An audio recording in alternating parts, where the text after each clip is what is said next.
नमस्कार दोस्तों, तो कैसे हैं आप सभी। दोस्तों, हम सभी ने इससे पहले वाली वीडियो में उत्तराखंड पुलिस का जो 2023 का पेपर हुआ था उसका हिंदी के पार्ट को हमने कंप्लीट किया था। तो दोस्तों, आज हम उसके रीजनिंग के पार्ट को कंप्लीट करने वाले हैं। ये वीडियो आप सभी के लिए बहुत ज़्यादा इंपॉर्टेंट होने वाली है, क्योंकि इससे आप समझ पाएंगे कि आपके एग्जाम में किस टाइप के सवाल पूछते हैं।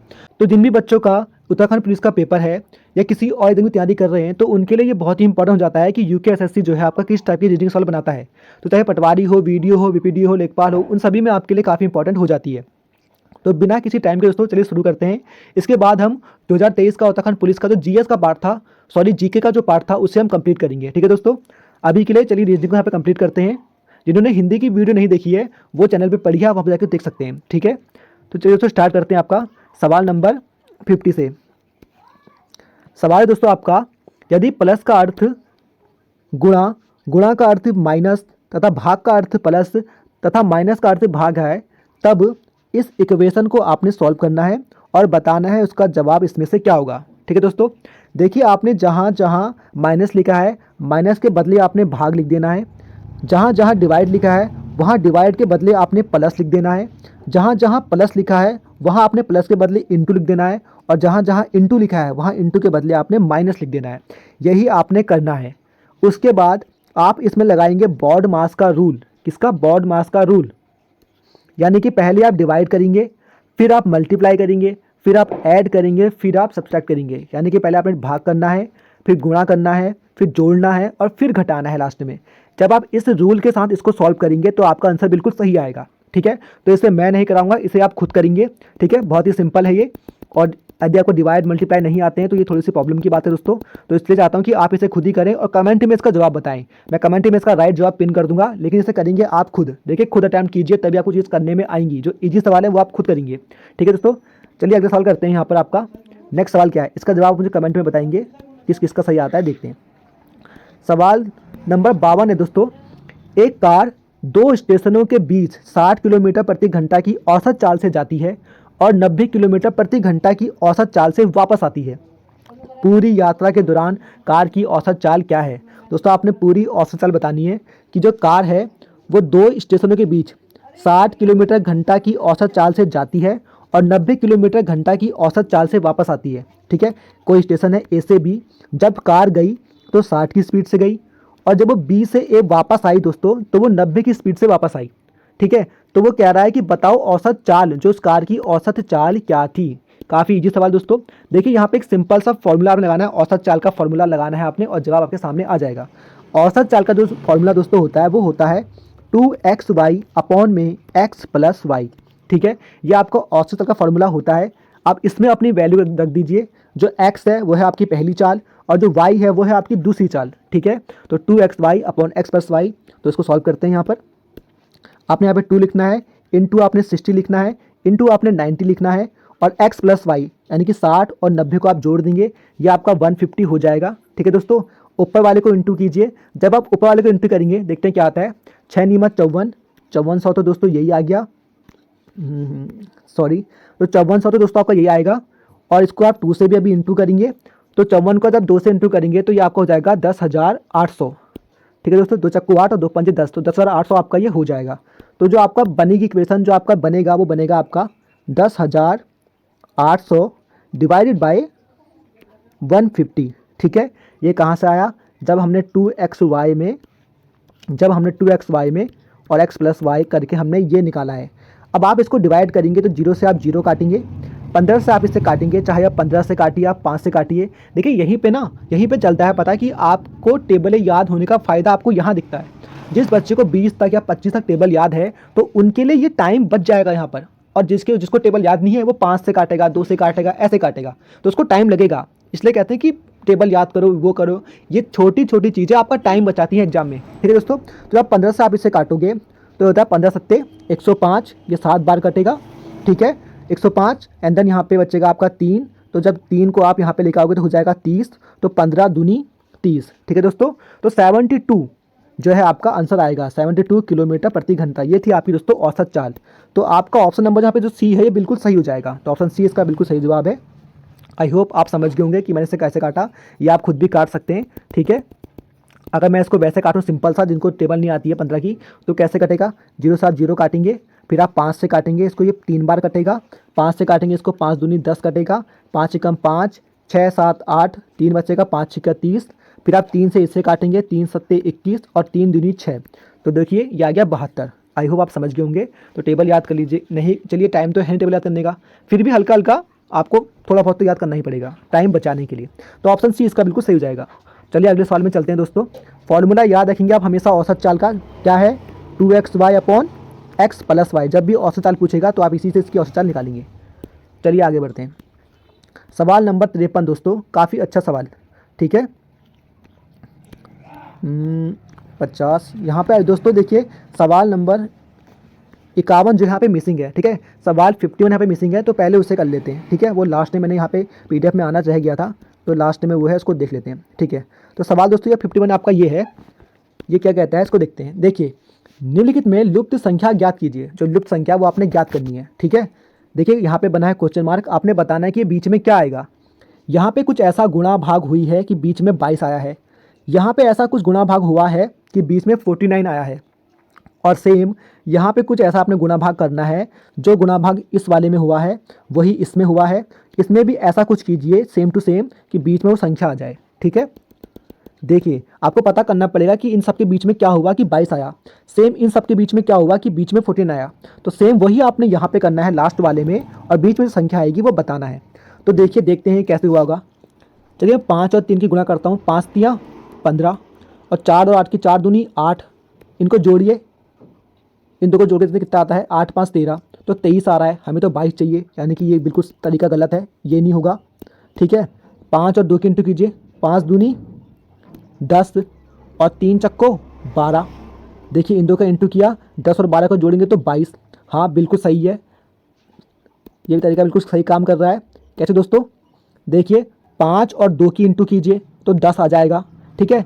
3 और 4 की इंटू कीजिए तो 3 चक्को 12, 12 आ जाएगा, 10 और 12 को जोड़ेंगे तो हमारा 22 आ जाएगा, ठीक है दोस्तों। सेम अब यहाँ पे करके देखते हैं, 3 और 8 की इंटू कीजिए, 8 तियाँ 24 दोस्तों, 5 और 5 की गुणा कीजिए तो 5 5 10, 24 और 10 दोस्तों, सॉरी 8 तियाँ 24 और 5 पंजे 25, सॉरी यहाँ 5 5 10 नहीं, 5 5 पंजे 25, इंटू करना ना, जोड़ना नहीं है, ठीक है। जैसे 8 तियाँ 24 किया तो 5 पंजे 25, तो 25 और 24 को आप जोड़ेंगे तो 49, बिल्कुल सही। तो दोस्तों हमने अब यही यहाँ पे करना है लास्ट वाले में, और हमारा आंसर आ जाएगा। कैसे, 9 और 5 की इंटू कीजिए, 9 पंजे 45, 7 और 4 की इंटू कीजिए, 7 चक्को 28, अब इनको जोड़ दीजिए, 8 5 13, हाँसी बची 1 4 5 6 और एक ये 7, 73। तो ऑप्शन बी दोस्तों इसका बिल्कुल सही हो जाएगा, 73। आई होप आप समझ गए होंगे। जो यहाँ पे गुणा भाग करके आपको ना वहाँ पे सवाल में देख ढूंढना पड़ेगा कि वहाँ पे क्या हो रहा है। जैसा इसमें हुआ तो हमने ढूंढ दिया कि इसने 5 और 2 की इंटू करी, फिर 3 और 4 की इंटू करी और दोनों को जोड़ दिया, ठीक है। सेम क्या पता वहाँ पे कुछ और हो रहा हो, वही तरीका आपने पता करना है, वो तरीका इस पर भी काम करना चाहिए। देन जो इन दोनों में हुआ है वही आपने तीसरे में करना है और आंसर को लेके आना है। तो इसके जो बीच में जो क्वेश्चन मार्क है दोस्तों, यहाँ पे आएगा आपका 73। तो ऑप्शन बी इसका बिल्कुल सही हो जाएगा। आई होप आप समझ गए होंगे, ठीक है दोस्तों। चलिए वापस से अपने बाकी सवाल में चलते हैं। औसत चल वाला दोस्तों हमने कर लिया था हमने, तो सवाल नंबर 53 अब हम यहाँ पे करते हैं, ठीक है दोस्तों।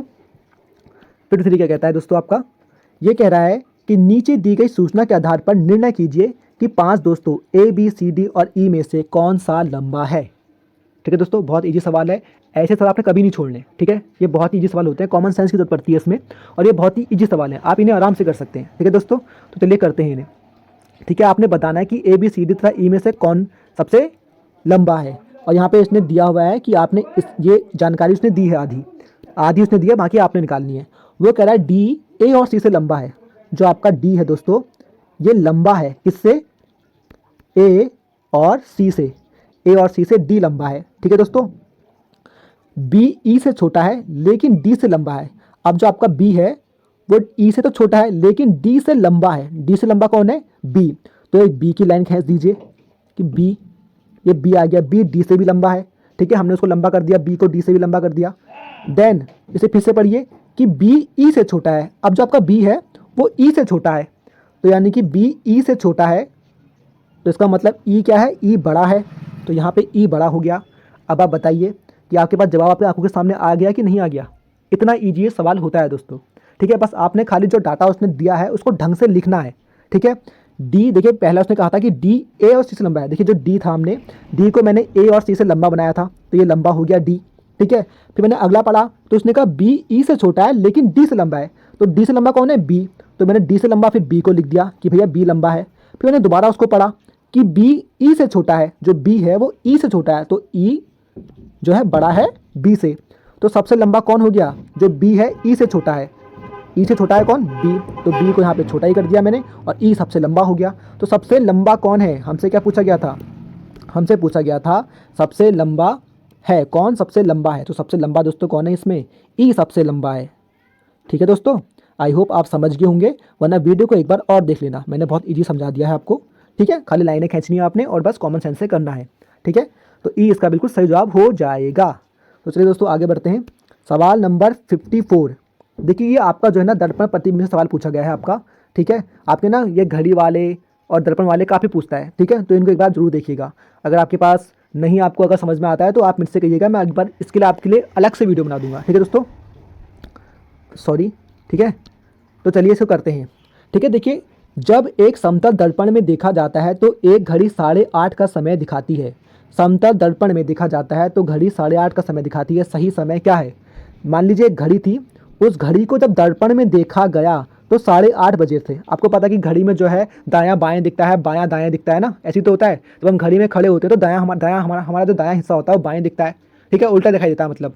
तो वो ऐसे ही कह रहा है कि घड़ी में देखने पे 8:30 बज रहे थे। अब बताओ असलियत में कितने बज रहे थे? जब हमने एक घड़ी को समतल दर्पण की में देखा तो 8:30 बज रहे थे। तो अब बताओ वास्तव में कितने बज रहे थे? ये आपसे सवाल पूछा है। ठीक है दोस्तों, आई होप आप समझ गए होंगे। देखिए आपसे दो टाइप के सवाल पूछता है। पहला तो दर्पण से पूछता है और दूसरा आपसे पूछता है जल प्रतिबिंब से। ठीक है, दोनों के दो फॉर्मूले हैं जो आपने याद करने हैं। आपसे अगर दर्पण के बारे में पूछता है कि बताओ दर्पण में इतना बज रहा है तो असल में कितना बज रहा था। ठीक है, तो आपने कुछ नहीं करना है, जो भी उसने समय दिया है उसको आपने 24 में से घटा देना है। 24 घंटों में से आपने उसको घटा देना है। ठीक है, और यदि आपसे जल प्रतिबिंब पूछता है तो आपने जो भी समय दिया है उस समय को आपने 18:30 में से घटा देना है। ये दो फॉर्मूला आप याद कर लीजिए बिल्कुल अच्छे से। ठीक है, कि दर्पण प्रतिबिंब पूछे आपसे तो आपने 24 घंटे में से घटाना है, और अगर आपसे जल प्रतिबिंब पूछे तो आपने 18:30 में से उसको घटाना है। तो यहाँ पे हमसे दर्पण प्रतिबिंब पूछा गया है तो हम उसी के जरिए इसको सॉल्व करेंगे। ठीक है, देखिए 24 घंटे में से आपने 8:30 को घटा देना है तो 8:30। ठीक है, अब देखिए जो 24 घंटे है ऊपर यहाँ पे देख रहे हैं आप 00 लिखा हुआ है, तो इसमें से 30 तो घट नहीं सकता। तो हम क्या करेंगे, हम 24 घंटे में से मिनट यहाँ पे ले लेंगे ताकि हम 30 को उसमें से घटा सकें। ठीक है, 24 घंटे में से हम मिनट यहाँ पे ले लेंगे ताकि यहाँ पे से हम 30 को घटा सकें। तो 24 में से हम यहाँ से 1 घंटा हम यहाँ पे लेके आ जाएंगे। 24 में से हमने मिनट यहाँ लेके आने, तो हम यहाँ से 1 घंटा यहाँ ले आते हैं। तो जब यहाँ पे 1 घंटा लेके आ जाएंगे तो दोस्तों यहाँ पे कितना बचेगा? 1 घंटा हम यहाँ पे ले आते हैं तो 24 में से 1 घंटा यहाँ जाएगा तो यहाँ आपके 23 ही घंटे बचेंगे। और जब 1 घंटा होता है 60 मिनट के बराबर तो यहाँ पे आ जाएगा आपका 60। ठीक है दोस्तों, ऐसे इसको आपने करना होता है। 24 घंटे में से घटाना है, लेकिन अगर उसने मिनट भी दिए ना, मिनट भी दिए अगर मान लीजिए उसने 8 ही घंटे दिया होता, खाली 8 बज रहे होते, मान लीजिए उसने कहा होता कि 8 बजते हैं, तो आप 24 घंटे में से 8 को घटा देते, कितना आता? 24 में से अगर आप 8 को घटा देते तो आपका आता ये 4 5 6 16 आता। ठीक है दोस्तों, 16 आपका आता। 16 यानी कि कितना होता है आपका? 12 और 4 16 यानी कि 4 बज जाते हैं आपके। 4 बजे का समय हो रहा होता है उस समय, क्योंकि 12 के बाद 13 14 15 16 आप देखेंगे तो 1 2 3 4, तो यानी कि 4 आपके बच जाते। ठीक है दोस्तों, यदि आपको खाली 8 बोलता पर उसने 8:30 कहा है, जब उसने 8:30 आपसे कहा है तो हमें मिनट भी चाहिए, तो हमने 24 घंटे को तोड़ दिया, यहाँ 30 घंटे कर दिए और 60 मिनट को हमने इस तरफ लिख दिया। अभी भी 24 घंटे ही है, बस लिखने का तरीका हमने चेंज कर दिया। तो अब 23 घंटे 60 मिनट में से हम आसानी से 8:30 को घटा सकते हैं। जब आप घटाएंगे तो 60 में से 30 जाएगा तो 30 ही बचेगा दोस्तों, और 23 में जब 8 जाएगा तो 15 बचेगा। कितना बचेगा दोस्तों? 15। तो हमारा सही जवाब कितना हो जाएगा दोस्तों? 15:30। 15 का मतलब दोस्तों क्या होता है? देखिए 12 के बाद 13 14 15 यानी कि 3 बज रहे हैं, तो सही समय कितना हो जाएगा? 3:30। तो दोस्तों इसका सही जवाब हो जाएगा आपका 3:30, जो कि है हमारा ऑप्शन बी, जो कि बिल्कुल आपका सही हो जाएगा। ठीक है दोस्तों, आई होप आप समझ गए होंगे कि आपने क्या करना है। ठीक है, इसका जो ऑप्शन बी है बिल्कुल सही हो जाएगा। आपने 8:30 आपको समय दिया गया है दोस्तों, इसको आपने 23 घंटे 60 मिनट में से 8:30 को आपने घटा देना है। ठीक है, यदि आपसे दर्पण प्रतिबिंब पूछता है, वो कहता है कि बताइए दर्पण में देखा, जल में देखा गया तो इतना इतना बजा था। जब जल की बात करता है, जल प्रतिबिंब पूछता है आपसे, तब आपने 18 घंटे 30 मिनट में से इसको घटाना होता है। ठीक है, आई होप आप समझ गए होंगे। वीडियो एक बार फिर से देखिएगा, आप अच्छे समझ जाएंगे। ऑप्शन बी बिल्कुल आपके यहाँ पे सही जवाब हो जाएगा। चलिए आगे बढ़ते हैं दोस्तों। यहाँ पे नेक्स्ट आपका जो है वो त्रिभुज से दिया गया है। आपने यहाँ पे आकृतियाँ गिन के बतानी कितनी आकृतियाँ हैं। ठीक है, देखिए ये आपसे ना जो आकृतियाँ होती हैं, आकृतियाँ गिनना उससे सवाल है आपका। ईजी होता है काफ़ी, आपको बस सीखना पड़ेगा एक दो बारी, फिर आपके दिमाग में चीज़ बैठ जाएगी कैसे इनको सॉल्व करना होता है। देखिए कभी भी ऐसी आकृति आपके सामने आती है और उसमें आपसे त्रिभुजों की संख्या गिनने को बोले, तो आप अंदर का एक चित्र अगर मैं देख के बनाऊँ आपको, तो ये कुछ अंदर से कुछ ऐसा है। ठीक है दोस्तों, अंदर से कुछ ऐसा है। तो इसमें त्रिभुज कैसे गिनते हैं, कुछ नहीं करना होता है, आपने बस काउंटिंग लिखनी है। 1 2 3 4 5 6 7 8 8, इसमें 8 तक काउंटिंग आपने इसमें लिख दी। इसको 2 से इंटू कर दीजिए, तो इसमें 16 त्रिभुज होंगे। ठीक है दोस्तों, कितने त्रिभुज होंगे, 16 त्रिभुज होंगे। अब आप देखिए इसमें मैं काउंटिंग करता हूँ 1 2 3 4 5 6 7 8, अंदर वाले में 8 है, तो 8 का दुगुना कर दीजिए, 8 दूनी 16, तो यानी कि अंदर अंदर तो मेरे पास कितने त्रिभुज हैं दोस्तों, अंदर मेरे पास हैं 16 त्रिभुज। ठीक है, अब सेम बाहर भी ऐसी काउंटिंग कर दीजिए, 1 2 3 4 5 6 7 8, 8 तक काउंटिंग बाहर कर लीजिए, उसका भी दुगुना कर दीजिए, 8 दूनी 16, तो बाहर वालों को मिलाकर कितने हो गए, 16 हो गए। अब 16 16 को दोनों को जोड़ दीजिए, तो टोटल कितने हो गए आपके पास, 32 आपके पास त्रिभुज हो गए। तो इसका जो राइट जवाब दोस्तों हो जाएगा ऑप्शन नंबर सी, 32 त्रिभुज इसमें होंगे। ठीक है दोस्तों, सिंपल सा, आपने कुछ नहीं करना था, खाली काउंटिंग करनी होती है। अंदर वाले में आप काउंट करेंगे तो आपको 16 मिलेंगे।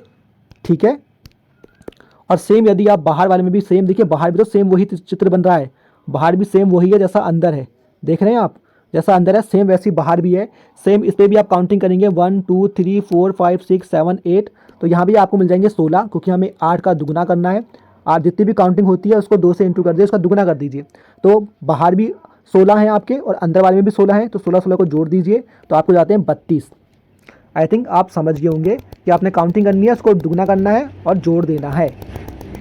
ठीक है, सेव वाले सवाल एक बार आप देख लीजिएगा, वरना मैं आपके लिए इसके लिए भी एक वीडियो अलग से बना के डाल दूंगा और आपको मुझे कमेंट में बताना होगा। ठीक है दोस्तों, सवाल 2 नंबर 59 दोस्तों क्या है आपका, मानव नेत्र किसी वस्तु का प्रतिबिंब बनाता है। जो आपका मानव नेत्र है वो किसी वस्तु का प्रतिबिंब कहाँ पर बनाता है, तो दोस्तों ये बनाता है आपका दृष्टि पटल पे। तो ऑप्शन डी इसका बिल्कुल सही हो जाएगा, दृष्टि पटल, जिसको हम बोलते हैं आपका रेटिना। ठीक है दोस्तों, कोई भी जो प्रतिबिंब रेटिना पे बनता है। ठीक है दोस्तों, और जब हमारा ऑपरेशन होता है तो हमारा आँख का कौन सा भाग दान किया जाता है, तो वो दान किया जाता है उसको कार्निया। ठीक है, तो दोस्तों अगला सवाल आपका क्या कहता है कि अनुक्रमांक 1/2 3/4 5/8 और 7/16 में अगली कौन सी भिन्न आएगी। तो दोस्तों आपने इसको पहले लिख लेना ध्यान से, ताकि आपकी गलतियाँ ना हो। 3/4 5/8 और आपका 7/16, तो आपने इनमें चेक करना है कि लगातार भिन्न बढ़ कैसे रही है। देखिए आप यहाँ पे चेक कीजिए कि यहाँ पे 2 का 4 हुआ, 4 का दुगुना 8 हुआ और 8 का दुगुना 16 हुआ, तो अब क्या होगा, 16 का दुगुना क्या हो जाएगा, 32 हो जाएगा। ठीक है, देखिए 2 का दुगुना 4 हुआ, 4 का दुगुना 8 हुआ, 8 का दुगुना 16 और 16 का दुगुना दोस्तों 32 हो गया। अब आप यहाँ पे देखिए 1 का 3, 3 का 5, 5 का 7। ठीक है, तो 1 और 3 के भी डिफरेंस कितने का दोस्तों, दोनों के भी डिफरेंस कितने का, 2 का। 3 और 5 के बीच में भी 2 का, 5 और 7 के बीच में भी 2 का, और अब 7 के बाद डिफरेंस 2 का लेंगे तो क्या जाएगा, 9 आ जाएगा। तो एक आंसर तो इसका हो सकता है ऑप्शन नंबर ए, 9/32। लेकिन आप ये भी सोचिए कि 1 और 3, ठीक है, कि 1 क्या है दोस्तों आपका, 1 है आपकी अभाज्य संख्या, 3 आपकी अभाज्य है, फिर 3 के बाद 5 आती है अभाज्य, फिर 7 आती है अभाज्य, और फिर अगली अभाज्य संख्या आती है 11, है ना। 1 के बाद आती है 3 अभाज्य संख्या, 3 के बाद 5 भी अभाज्य संख्या है, फिर 7 भी अभाज्य संख्या है, फिर 7 के बाद डायरेक्ट 11वीं आती है अभाज्य संख्या। क्या पता ऊपर अभाज्य संख्या को ले रहा हो और नीचे दुगना कर रहा हो, है ना। तो यहाँ पे दोनों ही ऑप्शन है। देखिए 9/32 भी है, क्योंकि हमने 2 का गैप देखा कि 1 और 3 के बीच में 2 का गैप है, 3 और 5 के बीच में 2 का गैप है, 5 और 7 के बीच में 2 का गैप है, तो 7 और 8 9, तो 9/32 भी हो सकता है, ये भी ऑप्शन में है।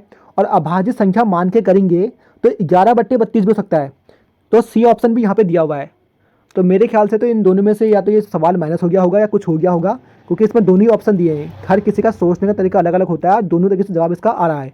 तो आई थिंक ये सवाल माइनस हो गया होगा, लेकिन अगर मुझे करना होता तो मैं 11/32 करता, है ना। इतना सिंपल तो देगा नहीं आपको कि भैया 2 जोड़ के कर दो, यहाँ नीचे दुगना कर दो, ऊपर 2 जोड़ दो, ऐसा तो देगा नहीं आपको। तो मगर मुझे करना होता मैं इसका 11/32 करता। ठीक है दोस्तों, तो आप 9/32, 11 जो भी करेंगे बिल्कुल सही होगा। लेकिन आपने यहाँ पे पता करना है कि कैसे भिन्न चेंज हो रही है, ऊपर क्या चेंज हो रहा है, नीचे का चेंज हो रहा है, कितना जुड़ रहा है, कितना घट रहा है, वो आपको देखना पड़ेगा। ठीक है दोस्तों मैंने यहाँ पे एक सवाल आपके लिए छोड़ दिया था। ठीक है, अभी हम उससे करेंगे यहाँ पर। वो सवाल जो था दोस्तों वो थोड़ा कंफ्यूजिंग था, इसलिए मैं उसको छोड़ दिया ताकि मैं आपको बाद में समझा सकूँ, क्योंकि ये कईयों को समझ में नहीं आएगा। ठीक है, तो वो सवाल दोस्तों ये था कि 56वां सवाल है आपका, गायों और मुर्गियों के समूह में पैरों की संख्या सिरों की संख्या के दुगने से 14 अधिक है। गायों और मुर्गियों का एक समूह था। ठीक है, उसने बताया नहीं कि गाय कितने हैं, मुर्गियाँ कितनी है, उसने हमें कुछ नहीं बताया। बस वो कह रहा है कि जो पैरों की संख्या है वो गायों और मुर्गियों के सिरों की संख्या के दुगने से 14 अधिक है। ठीक है, मान लीजिए पैरों की संख्या 50 थी, तो वो कह रहा है कि जो पैरों की संख्या है वो सिरों की संख्या के, मान लेते हैं सिर हमारे 40 ही थे, कि संख्या के दुगने से, 40 के दुगने से 14 अधिक है। वो हमसे ऐसे बोल रहा है कि मान लीजिए 50 पैर थे, तो वह कह रहा है कि सिरों की संख्या के दुगने से, तो सिरों की संख्या 40 मानी हमने, दुगने से 14 अधिक है, इतने हमारे पास पैर हैं। यानी कि यदि हम सिरों की संख्या का दुगना करें और उसमें 14 जोड़ दें तो उतने पैर हैं हमारे पास, है ना। यदि हम सिरों की संख्या का दुगना करके उसमें 14 जोड़ दें तो हमारे पास उतने पैर हैं। वो हमें ऐसे दे रहा है, सवाल को थोड़ा घुमा के दे रहा है। ठीक है, तो हमें इसको सॉल्व करना होगा। ठीक है, काफ़ी कन्फ्यूजन हो जाएगा कई लोगों के, लेकिन फिर भी इसको अटैम्प्ट करते हैं। ठीक है दोस्तों, पैरों की जो संख्या है वो सिरों की संख्या के दुगने से 14 अधिक है। ठीक है, तो इस लाइन को अभी छोड़ते हैं और अभी समझते हैं ऐसे। मान लीजिए हमारे पास जो गायों की संख्या है वो x है। ठीक है, x है। आप जानते हैं कि जो गाय है उसमें 4 पैर होते हैं। ठीक है, 4 पैर होते हैं। यदि x गाय हैं और हर गाय के 4 पैर हैं तो टोटल पैर कितने रहेंगे दोस्तों, टोटल पैर हो जाएंगे 4x हो जाएंगे। ठीक है, टोटल गाय जो है हमारे पास वो x हैं। ठीक है, या गाय के सर मान लीजिए या गाय मान लीजिए। ठीक है, तो जितने भी गायों के सर हैं, मान लीजिए x सर हैं गायों के, x गाय हैं, हर गाय का 4 पैर होते हैं, तो टोटल पैर कितने जाएंगे 4 × x हो जाएंगे। सेम मैं ऐसे ही कह रहा हूँ कि मान लीजिए मुर्गियाँ हैं, x मुर्गियाँ हैं, हर मुर्गी के 2 पैर होते हैं, तो टोटल पैर कितने हो जाएंगे 2x हो जाएंगे। हमारे पास मुर्गियाँ हैं कुछ, हर मुर्गी के 2 पैर होते हैं। ठीक है, x मुर्गियाँ हैं, जैसे यहाँ पे x गाय थी, हर गाय के 4 पैर होते हैं, तो टोटल पैर कितने जाएंगे 4x हो जाएंगे। ऐसे ही कुछ मुर्गियाँ हैं, हर मुर्गी के 2 पैर होते हैं, तो टोटल पैर कितने जाएंगे, टोटल पैर जाएंगे 2x। ठीक है, अब देखिए इसको अब सॉल्व कैसे करना है, आपने सॉल्व इसको ऐसे करना है। टोटल गाय और मुर्गियाँ कितनी हो गई हमारे पास, बताइए। टोटल गाय और मुर्गियाँ, गाय भी x थी, मुर्गियाँ भी x थी, तो टोटल हमारे पास जो जानवर हो गए वो हो गए 2x। ठीक है, 2x हो गए ना, x मुर्गियाँ थी और x गाय थी, तो 2x तो हमारे पास दोस्तों क्या हो गए, जानवर हो गए। ठीक है, उनके टोटल पैर कितने हो गए, उनके टोटल पैर हो गए आपके 4x, तो जानवरों के गाय के पैर हैं, और 2x आपके मुर्गी के पैर हैं, तो टोटल पैर हो गए हमारे पास 6x टोटल पैर हो गए, क्योंकि x मुर्गियाँ थी, हर x गाय थी, हर गाय के 4 पैर, तो 4x पैर हो गए। फिर ऐसे ही x मुर्गियाँ थी, हर मुर्गी के 2 पैर, तो हमारे पास 2x पैर हो गए, टोटल पैर 2x हो गए। दोनों को जोड़ोगे तो टोटल पैर हो गया हमारे पास 6x। ठीक है दोस्तों, लेकिन वो क्या बोल रहा है, वो ये कह रहा है कि जो टोटल पैरों की संख्या है 6x, जो पैरों की संख्या है वो बराबर है सिरों की संख्या के। देखिए हमारे पास x गाय थी, यानी कि x सर भी होंगे, x मुर्गियाँ थी तो x मुर्गियों के सर भी होंगे, तो टोटल सर कितने हो गए हमारे पास, टोटल सर हमारे पास 2x हो गए। ठीक है, तो टोटल x मुर्गियाँ थी और x गाय थी, तो टोटल सर गिनेंगे उनके तो कितने हो गए, x मुर्गियों के x सर और y गायों और x गायों के x सर, तो टोटल सर हो गए मेरे पास 2 × x। ठीक है, और के दुगने से 14 अधिक है, 2x के दुगने से इंटू 2 से 14 अधिक है, यानी कि +4। तो हमारे पास ये पूरी की पूरी इक्वेशन बनके यहाँ पे आ जाती है। ठीक है, मुझे पता है काफ़ी लोगों को समझ में नहीं आ रही, आप मुझे कमेंट में बता देना, मैं इसके लिए ना अलग से आपको समझाने के लिए कुछ ट्रिक लाऊंगा, तब आपको समझा दूंगा ऐसे। अभी आप इसको ऐसे समझ लीजिए। तो हमारे पास इक्वेशन बनती है 6x = 2x × 2 + 4। ठीक है, इसको फिर से लिख लेते हैं यहाँ पे कि टोटल 6x हमारे पास पैर थे। ठीक है, 2x हमारे पास क्या थे, सर थे, तो सरों के दुगने से क्या है 14 अधिक, +14 अधिक क्या है हमारे पास, इतने हमारे पास पैर हैं। ठीक है, यानी कि जो 6x पैर हैं वो बराबर हैं सिरों के दुगने से 14 अधिक। तो इसको सॉल्व कर लीजिए, जब 6x करेंगे तो 2 दूनी 4 हो जाएगा 4x, प्लस ये हो जाएगा 14। ठीक है, जब 4x को आप यहाँ भेजोगे तो 6x में से माइनस हो जाएगा 4x, यहाँ बचेगा 14, 6x में से 4x जाएगा तो बचेगा आपके पास 2x। ठीक है, यहाँ बचेगा 14 और x बराबर आपका हो जाएगा 14/2, और 2 से अगर आप 14 काटोगे तो आपके पास आएगा 7। तो x क्या थी हमारी, गायों की संख्या थी x। ठीक है, तो गायों की संख्या पूछ रहा है, तो गायों की संख्या दोस्तों आएगी 7। हमने माना था ना कि माना गायों की संख्या x है, तो यहाँ से आपके पास x आ जाएगा जो कि कितना है 7 है। अब ऐसी आप x की संख्या को आप वहाँ रखेंगे क्वेश्चन पे, तो आपको मुर्गी की संख्या भी मिल जाएगी। तो आई होप आप समझ गए होंगे, थोड़ा सा कंफ्यूजिंग है, तो इसका सही जवाब जो था वो था 7। ठीक है, किसी को समझ में ना आया हो तो मैं इसको अलग से वीडियो बना दूंगा, देन आपको एक्सप्लेन कर दूंगा। ठीक है दोस्तों, तो ओके, इसके बाद हम उत्तराखंड का जीएस का पार्ट करने वाले हैं। जो सवाल समझ में ना आया उसका नंबर डाल दीजिएगा या कमेंट में पूछ लीजिएगा, मैं उसको अलग से अगली बार एक्सप्लेन कर दूंगा आपके लिए और अच्छे से। ठीक है दोस्तों, वीडियो काफ़ी लंबी हो गई है उसके लिए सॉरी। चलिए मिलते हैं, धन्यवाद। वीडियो को लाइक करें, शेयर करें और थोड़ा सा इंगेजमेंट बढ़ाएं ताकि थोड़ा हमको भी लगे कि हम ठीक है, आपको समझ में आ रहा है, तो हमारा भी मन करता है और वीडियो बनाने का। तो सॉरी किसी को परेशानी हुई हो तो। मिलते हैं दोस्तों, बाय।